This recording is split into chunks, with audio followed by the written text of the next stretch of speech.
Okay, so if you add paint and some fishnets, you can end up with a pretty cool paint job. So this is how I did it, and you can try your own way, but I took it and stretched it over the upper receiver, and this was my first part that I had done, and as it turns out, it worked pretty good.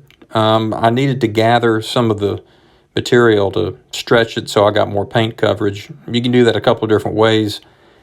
I used some zip ties, the kind that you get with trash bags, just the little wire ties, and I used those to gather it in certain places, and it worked good.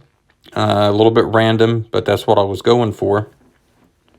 And these particular fishnets had a pattern that ran down sort of the spine. I decided to put that on the bottom because I taped off the Picatinny rail. Once the paint was being applied, as you'll see a bit later, I was able to determine that that was a good amount to expose, and the coverage went pretty well.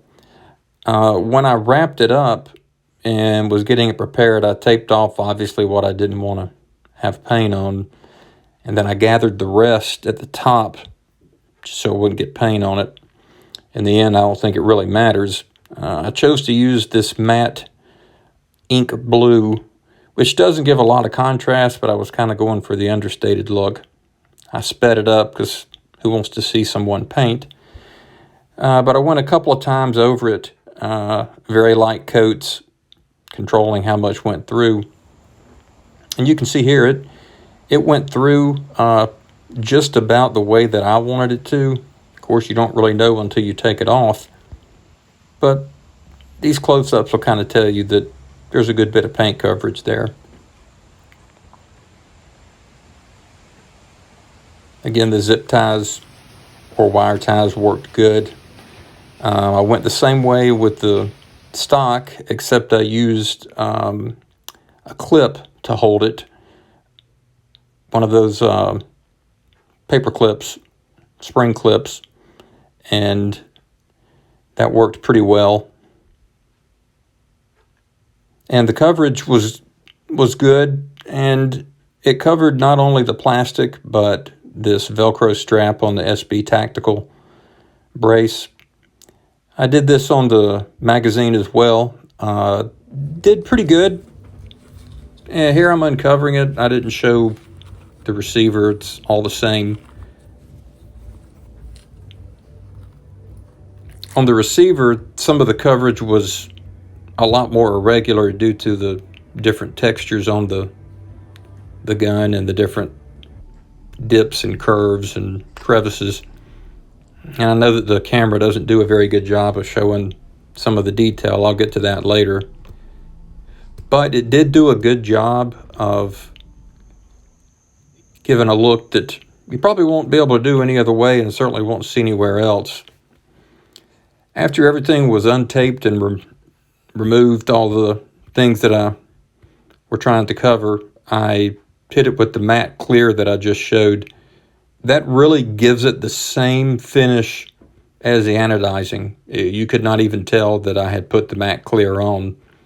And the finish after it was all over with was smooth to the touch, so you didn't have any real texture as far as the feel of the paint. It was smooth and even.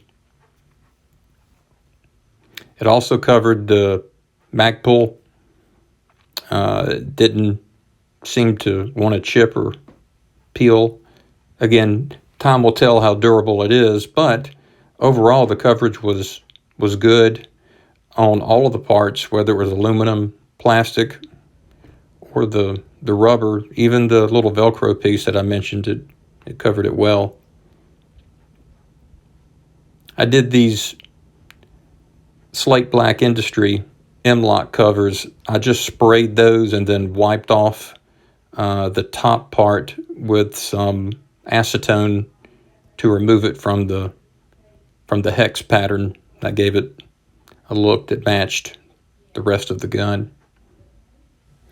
This is a Hogue grip. It is not the over-molded rubber type, just the regular plastic. Yes, this is a cheap optic, but again, this is a cheap build and I wanted to try something fun. I didn't mention that I wiped the entire gun down with acetone before I did any painting. That's the only prep that I did. I didn't sand or anything. Okay, so that's it. And I hope you like it. If you have any questions, I'll try to answer them. I'm not a professional and don't do very good at this, so I'll do my best. Thanks, and good luck with your project.